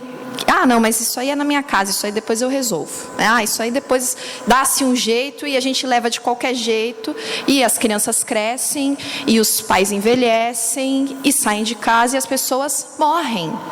E aquela oportunidade passou, e a nossa missão era com eles. Não que a gente deve se desfazer, né, dos benefícios que fizemos ao longo dessa trajetória, mas enxergar cada coisa dentro da sua proporção, né? Infelizmente, a maioria de nós ainda é o egoísmo, né? É essa vaidade, é a vontade de querer o destaque, que infelizmente o mundo material nos impõe, e a gente acaba levando para o espiritual também. O mundo material nos coloca provações diárias, eu tenho que ser melhor sempre, eu tenho que progredir, eu tenho que crescer profissionalmente, e a gente leva para o espiritual. Eu tenho que ser melhor, eu tenho que ser melhor, eu tenho que fazer mais caridade, meu projeto tem que ser maior, o meu benefício para o próximo tem que ser maior, e esquecemos das coisas diárias. E como a gente estava falando agora, somos esses espíritos imortais, e a gente quer uma tarefa grande agora, porque agora eu despertei, eu li todas as obras e eu preciso de alguma coisa grande, né? E não é bem assim, né?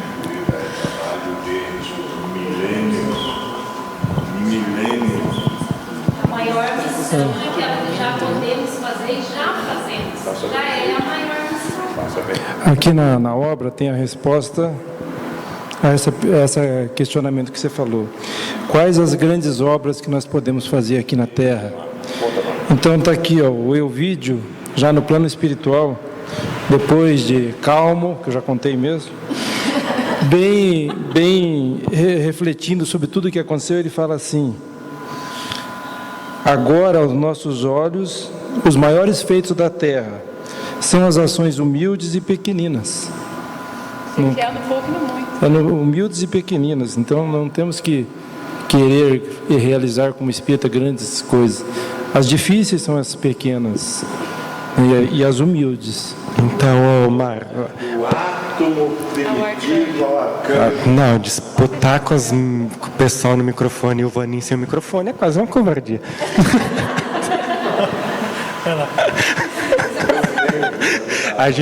A gente perde o evento, mas não perde a piada, né? Então, desde que no contexto. Então, é interessante, né? Ele concluiu ali com o esclarecimento, com a reflexão do Elvídio, né?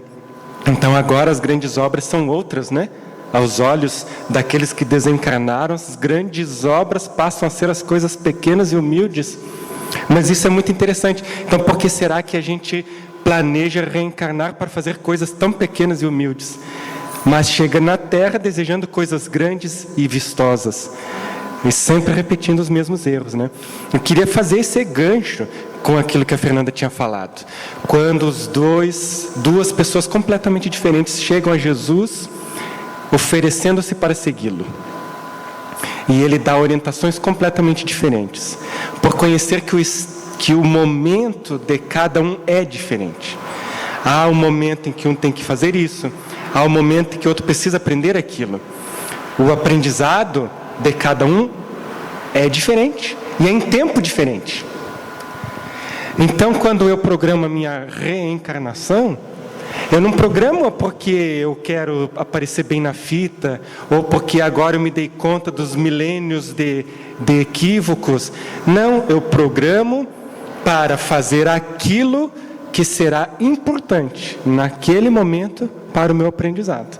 E aí então ele manda, você vai para casa, porque você tem filho difícil e marido difícil que você precisa ajudar.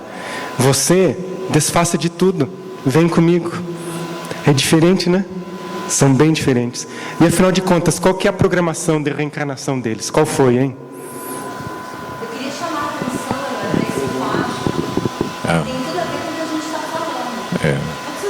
É só rapidinho. O centurião, lá, 2000 anos, né, se oferece para ele. Lembram? Para ser trocado na prisão, né, para o Cristo cósmico. Aí Jesus diz assim, agora não. Eu vou te chamar lá na frente. Dizem que é o senhor Allan Kardec. Dizem, veja, eu vou te chamar lá no momento certo. E aí chamou. E aí o cara veio, né? Que tarefa. Aí veio bem. Aí veio. Se a gente, de tudo isso que a gente está falando, se a gente começar a prestar atenção em nós, na nossa vida, no movimento, não é ficar fechado no nosso egoísmo e deixar de ajudar, não é isso que eu estou falando, é prestar atenção nas respostas que a vida vai dando o tempo todo para a gente, para nós, que a vida fala conosco. Dizem que Deus fala por meio do nosso coração. Você já ouviu isso, né? Deus fala conosco por meio do nosso coração. Então Deus vai falar com a Rosa de uma forma diferente, como Ele vai falar comigo. Por quê? Porque nós somos diferentes. As nossas necessidades espirituais, o nosso planejamento também é diferente. Pode ser semelhante. Em algum momento, como nós aqui nos reunimos, né, para essa tarefa, fizemos juntos uma tarefa. Então, possivelmente, temos nossos laços de afetos, desafetos do passado, possivelmente, né? Pois é, que agora nós estamos nos ajustando. Então, temos contatos, temos relações, mas temos uma programação única, singular. E aí eu chamo a atenção ali, ó. Inspirados, nossos irmãos colocaram lá. A Célia é a personagem central, como a gente está falando o tempo todo. Vinculados, transitando ali ao redor dela, tem Ciro, que é o grande amor da Célia, né? Que é o filho de Nestório naquela encarnação. O Nestório, que é o nosso querido Emanuel, que é um escravo, né? Neio Lúcio, o avô. Alba Lucínia, que é a mãe. Euvídio, que é o pai. Então, ele já, propositadamente, ele colocou esses em destaque. E aí, ali nós temos um outro grupo, aquele grupinho lá, Atéria, Cláudia e Lólio, só para vocês ficarem bem curiosos com o livro. Esses não têm condições de escolher. Eles morrem também. Eles morrem.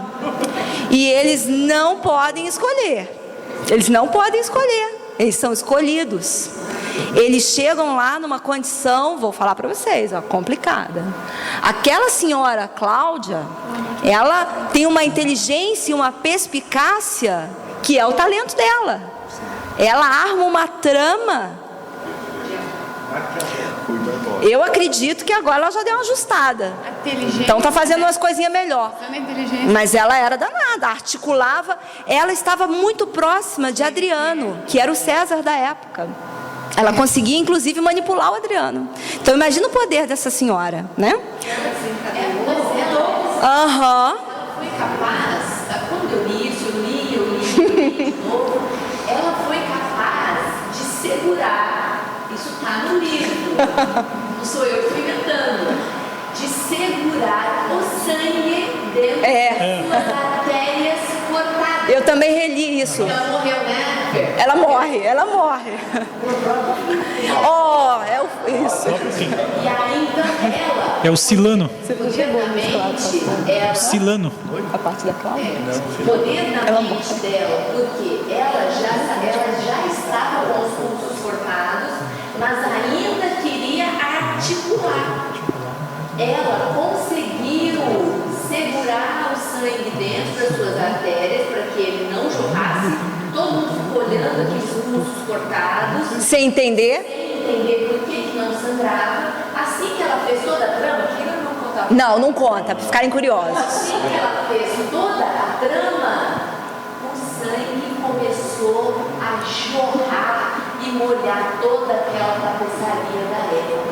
Qualquer pessoa numa situação daquela teria desencarnado na hora, porque esse foi o objetivo, eles foram lá para assassiná-la, e essa, né, era o objetivo ali na hora, só que ela consegue.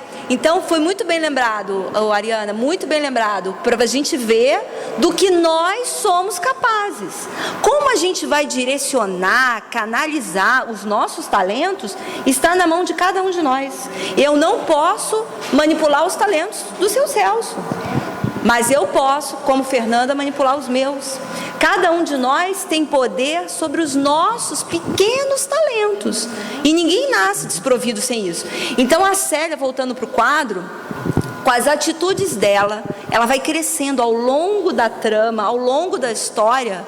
A Célia vai ganhando uma proporção aos meus olhos. Eu fiquei assim, eu li esse livro ano passado, eu não tinha lido. E eu achei que eu tinha lido. Confesso para vocês que eu achava, né, 50 anos depois, há 2000 anos, o que vocês acham, né? Eu olhei e falei, há 2000 anos é muito mais importante. Então eu não sei por que os 50 anos ficou de lado, e eu achei que tinha lido. Quando eu peguei, porque ano passado nós fizemos o há 2000 anos, aí eu falei, eu vou ler o próximo, que eu já devo ter lido, vou reler.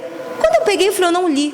E a história, você vai se desenvolvendo e ela vai crescendo, a personagem, aos nossos olhos, por meio das atitudes dela. Que essa é a melhor forma de divulgar a doutrina do Cristo ou o Espiritismo. É a nossa conduta. É a nossa conduta que vai dizer, né? Então, aqueles personagens ali, ela beneficia de uma forma extraordinária, cada um deles. Por quê? A força do exemplo dela. O que ela vivenciou em toda... né? E o perdão? E o perdão? É interessante. Você quer falar sobre o perdão? Não. Não. Fala sobre o perdão. Não vou falar sobre o perdão. Nós temos 5 minutos. Hoje a gente até aceita um copo de vinho, porque ela não fala um bichinho. Que horas são? Mas naquela época nós vamos sortear um livro. Nós vamos sortear um livro. Eu tenho 5 minutos, eu quero só fazer uma leitura do negócio. Tá. Eu sei que está terminando, mas como ela fala, um minutinho. Fiquei interessante a hora que ela falou desse de sangue ali. Fiquei pensando assim, quantas vezes nós destacamos esse veneno, que era um veneno que ela estava ali, né? Toda a maldade. Assim, quantas vezes nós seguramos isso dentro de nós, né? E nós dissimulamos, né? Eu quero só ler um negocinho aqui. Você quer terminar com concluir? Não sei. Você tem que fazer alguma coisa. Porque daí vai ter o sorteio. Eu quero... Não, sem ser. Eu só quero ler. Pessoal, eu só queria fazer... Vai ter um sorteio do... Quantos livros são, Fernanda? Quantos livros? Nós temos 3. 3. Mas eles só querem deixar para amanhã. Quer ver? Tá. Eu só gostaria de, antes de encerrar, fazer a leitura breve aqui de um parágrafo, que nós tentássemos nos remeter àquela sala onde eles estão fazendo ali o planejamento reencarnatório. É bem extenso, mas eu só vou ler um pequeno trecho, depois vocês pegam a obra e leem o restante. Só para vocês verem que interessante. Irmãos, começou de dizer um mentor divino a cuja responsabilidade estava afeta à direção daquele amistoso conclave. Breve estareis de novo na terra, onde sereis convocados a praticar os divinos ensinamentos adquiridos no plano espiritual.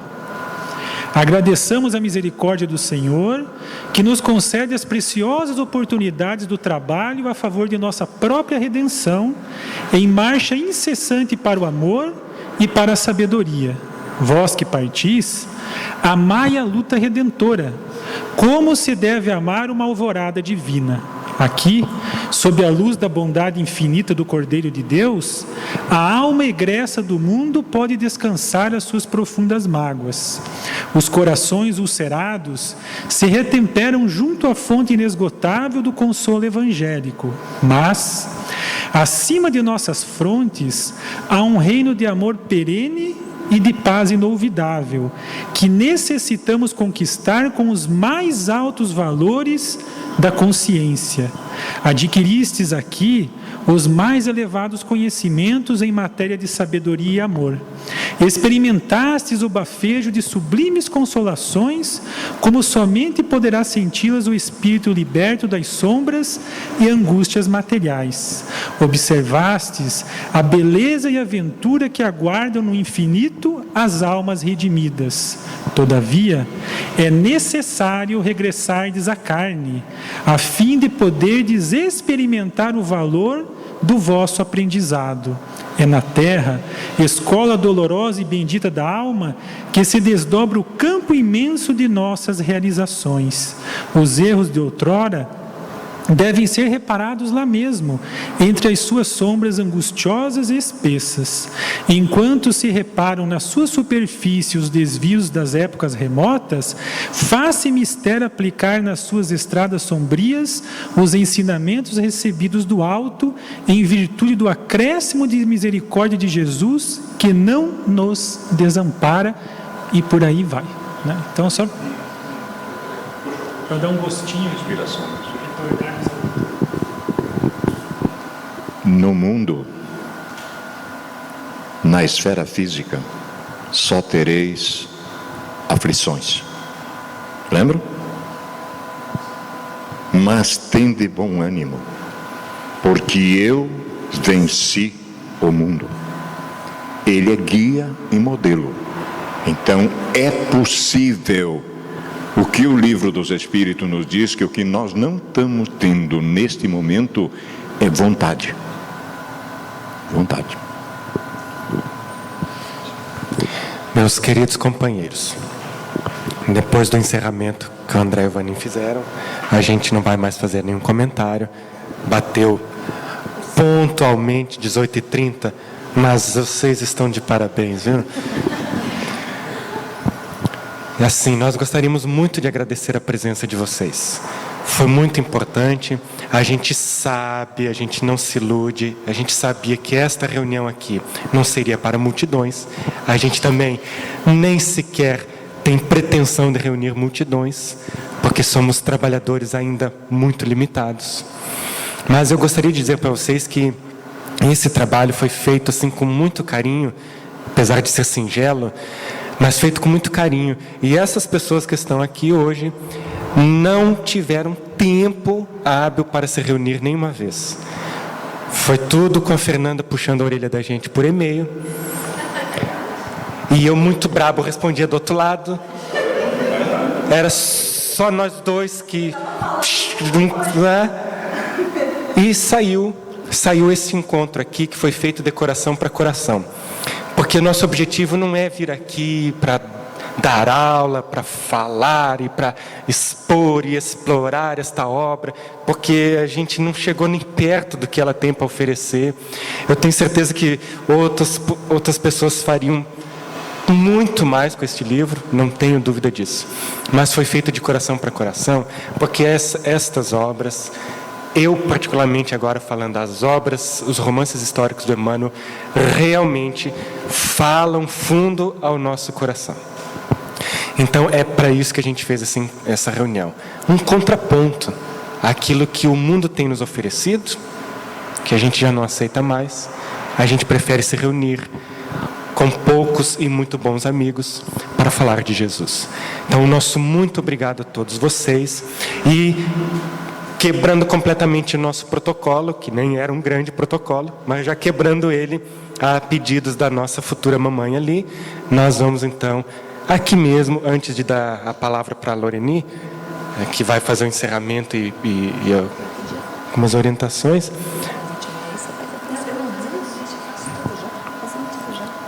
É, aqui mesmo, ó, tá? Tá bom, Loreni. Então tá.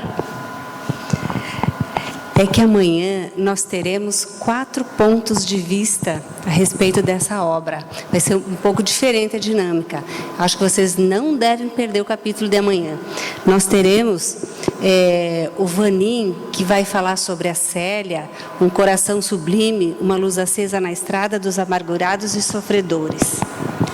A seguir, nós teremos o Gilberto. Gilberto vai falar com fé no futuro. Depois nós temos a Ariana. Ajuda-te que o céu te ajudará. O poder e a responsabilidade das nossas escolhas. E para fechar, a nossa Fernandinha vai falar sobre a outra face. Ensinou-nos Jesus que é preciso oferecer portas ao bem. E também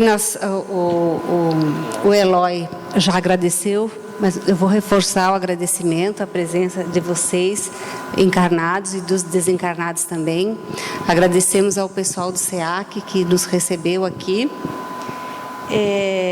E por fim, antes da prece final, que o André vai fechar para nós, ou é o Eloy que quer fazer a prece final? Vou fazer o sorteio? Pode ser agora? Tá. Então, por sugestão da Fernanda, quem faz aniversário nesse mês? Então, fevereiro. Os mais próximos. Nós temos só 2. Então, nós vamos pegar as 2 datas mais próximas de hoje. De hoje para frente. E ele também foi ontem. É de hoje para frente, né? Que a Fernandinha falou. Tá. Que dia você faz, André? Dia 15. Ontem? Não, mas 14 que tá. Quem mais levantou? 24? Dona Neuza? 27? E a primeira? Já fiz o primeiro. Ah, já passou. Então, a Sumaia e a Ivete. 24 e 27. Então tá bom. Mas Tá sorteado. Estou envolvido, né, seu Júlio? É porque você tá aqui Mas não- na frente, né? Mas não tem direito a foto? Não pode, tá vendo? Eu não quero. Não, mas tem. Depois eu vou conseguir ler o livro mesmo. Gente, tem que ter foto. Para tudo ali. Cadê a máquina? Vaninho, essa é a tua máquina, por favor.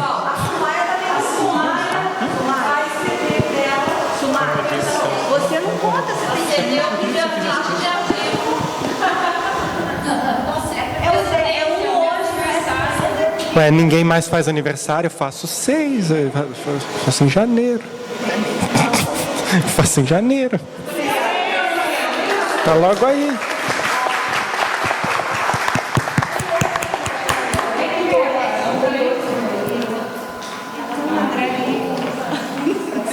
Tá feito? Para amanhã. O André vai fazer a prece final. O Gilberto.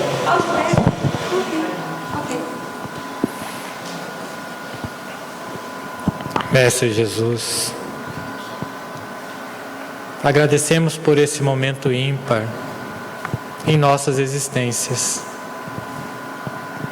que a cada momento aprendamos a lidar com as vicissitudes que nos são apresentadas, buscando sempre como base o amor, compreendendo que na Terra, apesar do sofrimento estar sempre presente, vós, divino amigo, nos ampara, nos sustenta, nos orienta a jornada. Que saibamos entrar em sintonia com vossa bondade, despertando nossas consciências, compreendendo que na Terra é o momento para o nosso crescimento, que devemos lapidar as imperfeições que carregamos e que, apesar de tudo, ainda assim podemos beneficiar nossos irmãos, dando pouco que já carregamos. Amado amigo, agradecemos por nos orientar nesse trabalho e que possamos cada vez mais comungar contigo o amor. Que assim seja.